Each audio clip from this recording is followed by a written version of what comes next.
anem raonablement pel bon camí, mantenim les tendències a la baixa, però no ens conformem ni ens conformarem mai, perquè una sola víctima a les carreteres dona sentit a la nostra feina i per tant la continuarem fent perseguint potser aquest utòpic objectiu de la visió zero pel 2050, però que hem fet nostre i que seguirem avançant pas a pas, amb complicitats, amb corresponsabilitat.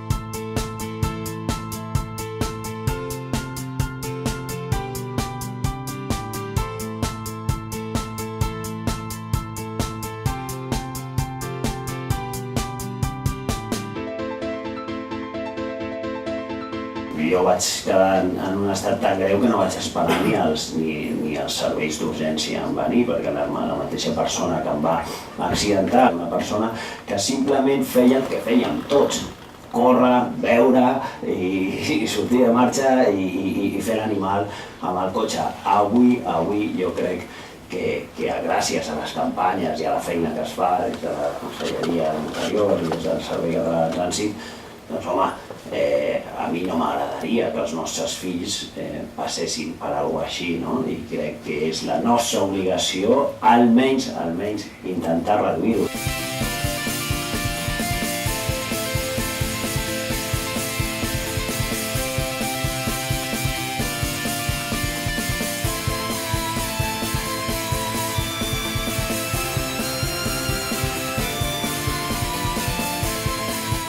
Però no s'ha parlat del més important, i és de la col·laboració i de la cooperació de tota la societat civil amb un projecte com aquest.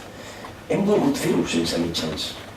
Hem volgut fer-ho sense la necessitat de poder posar grans quantitats econòmiques al davant per demostrar-nos a nosaltres mateixos si som capaços de tirar una campanya d'aquestes característiques des de la societat civil. Simplement, sense grans apostes, només amb el boca a boca, només en el dir, escolta'm, ajuda'm.